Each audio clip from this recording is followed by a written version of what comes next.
Thank you very much. And in addition, I would like to inform that thanks to Mariangela, Italy, Ministry for the Environment of Italy, Ministry for Foreign Affairs of Brazil, and Ministry of Mine and Energy of Brazil will sign an agreement to work together also outside Italy and Brazil in supporting jointly the development of clean energy around the world. And I believe that you will be one of our partners. Thank you very much. And Luis, you have the floor. It's the side of the industrial activities.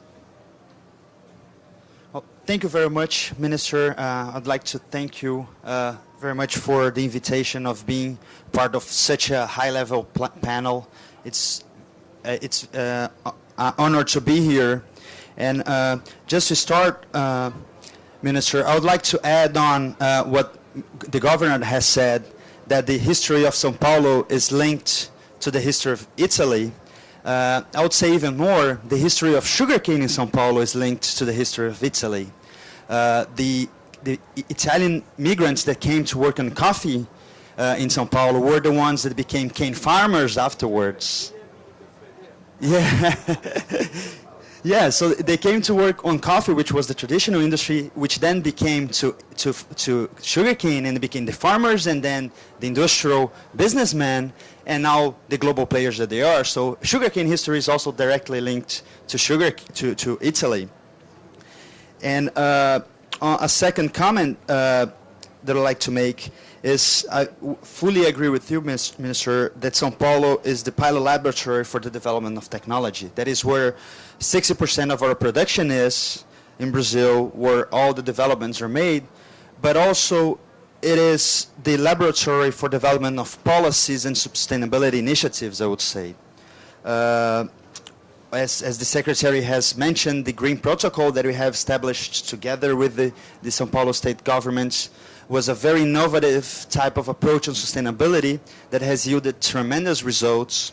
The state was the first one to promote the agroecological zoning for sugarcane. Again, a very innovative type of policy. Was São Paulo state the one that first reduced the ICMS, which is a state tax, in order to give value to the positive externalities of ethanol.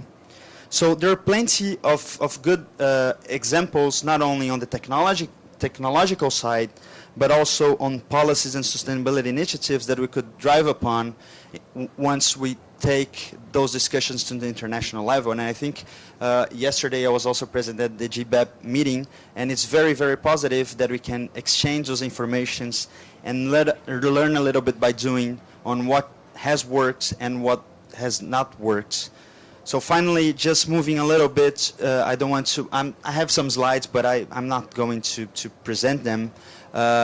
So just moving on to a final point, and more on an international discussion.